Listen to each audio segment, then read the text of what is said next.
Shalom, ketemu lagi dengan saya dalam segmen Teduh with SS.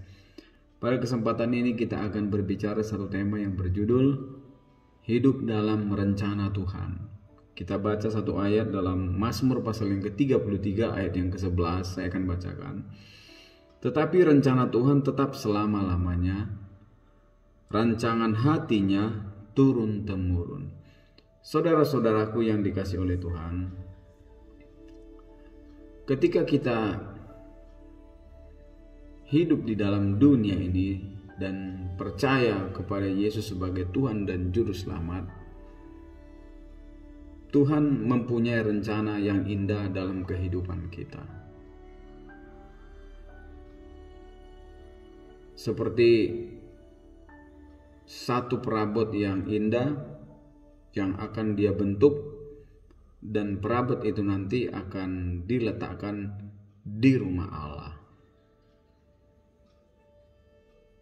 Siapapun kita,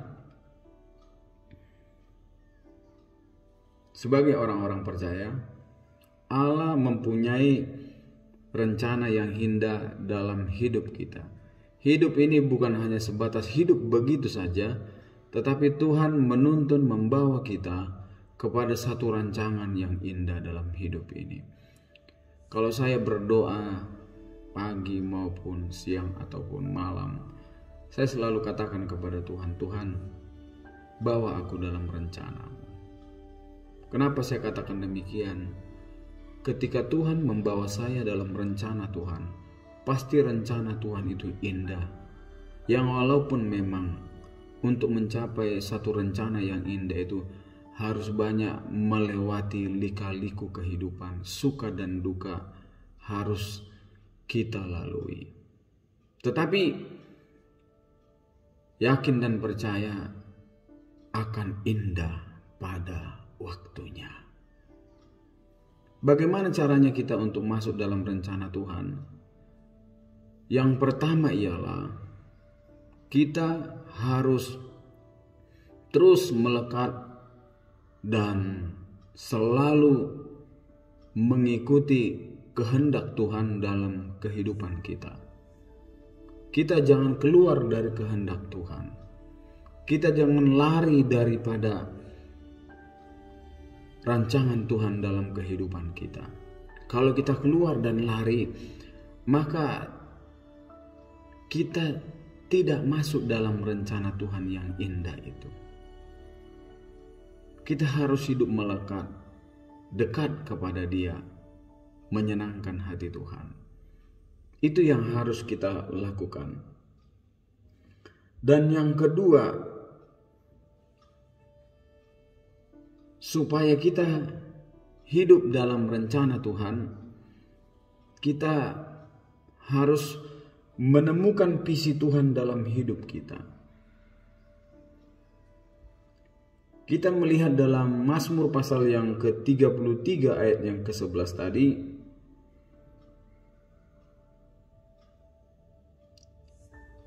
mengatakan bahwa tetapi rencana Tuhan tetap selama-lamanya, rancangannya turun-temurun. Saya mau katakan pada kesempatan ini, Tuhan menghadirkan kita ke bumi ini bukan hanya sekedar kita hidup, sekali lagi saya katakan.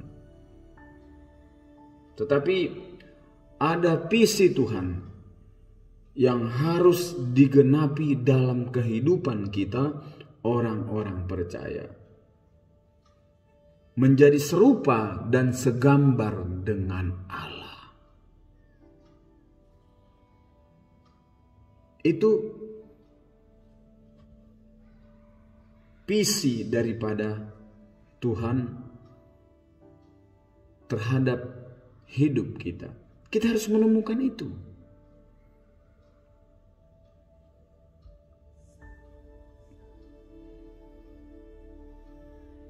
Selanjutnya, untuk kita hidup masuk dalam rencana Tuhan ialah mengimani bahwa tidak ada yang dapat menggagalkan rencana Tuhan dalam hidup kita. Kita harus imani. Tidak ada yang bisa menggagalkan. Rasul Paulus dalam pimpinan Roh Kudus, dia mengatakan di dalam Roma pasal yang ke-8 ayat yang ke-38 sampai ayat yang ke-39, kita bacakan. Roma pasal yang ke-8 ayat yang ke-38 dan 39. Sebab aku yakin bahwa baik maut maupun hidup, baik malaikat-malaikat maupun pemerintah-pemerintah, baik yang ada sekarang maupun yang akan datang, atau kuasa-kuasa, baik yang di atas maupun yang di bawah, ataupun sesuatu makhluk lain, tidak akan dapat memisahkan kita dari kasih Allah yang ada dalam Kristus Yesus Tuhan kita. Kita harus mengimani bahwa tidak ada yang dapat menggagalkan rencana Tuhan dalam kehidupan kita, apapun itu.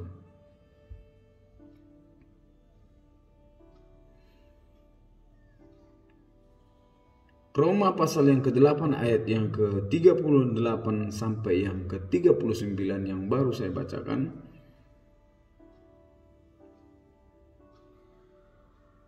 Biarlah ini kita imani terus di dalam kehidupan kita.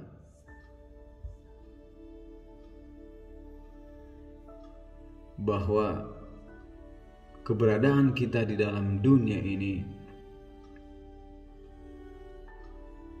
semua karena berkat dan anugerah Tuhan.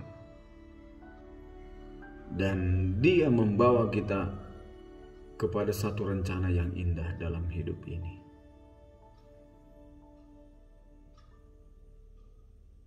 Kita jangan lari dari rencana Tuhan. Satu tokoh Alkitab, Yunus, ketika dia diutus ke Niniwe, dia melarikan diri ke Tarsis. Dan singkat kata, dia harus dibuang ke laut dan akhirnya dimakan ikan besar dan akhirnya dimuntahkan juga di pantai Niniwe. Ini satu hal yang luar biasa. Dia mau lari dari rencana Tuhan. Tetapi Tuhan baik. Di dalam mulut ikan, Yunus bertobat, minta ampun kepada Tuhan, dan akhirnya dia kembali dalam rencana Tuhan.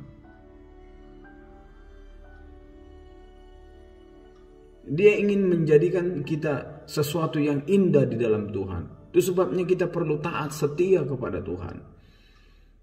Kita harus masuk dalam rencana Tuhan dalam hidup ini. Ketika kita masuk dalam rencana Tuhan, Dia akan membawa kita naik terus.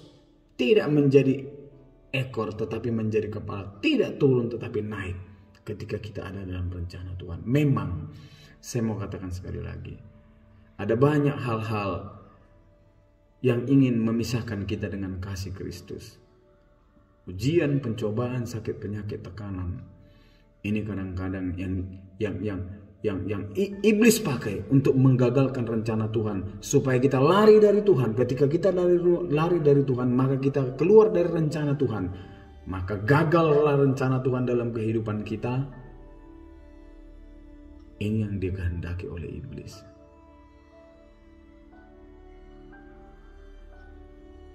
Kita harus tetap teguh, berdiri di dalam kebenaran firman Tuhan.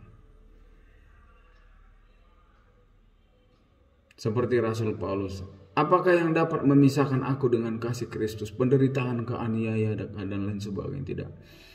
Tidak kata Rasul Paulus. Dia tetap ada dalam rencana Tuhan.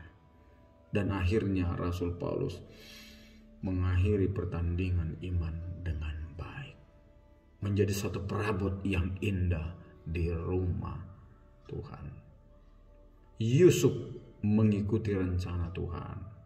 Dia dibentuk menjadi satu yang indah lewat proses yang panjang, dan akhirnya menjadi orang yang luar biasa. Sore hari ini, pada kesempatan ini, Kita akan menjadi orang yang luar biasa ketika kita ada dalam rencana Tuhan. Katakan kepada Tuhan dalam doa kita, Tuhan, mari bawa aku dalam rencana-Mu yang indah. Dan Tuhan akan membawa kita. Terima kasih, Tuhan Yesus memberkati kita semua. Amin.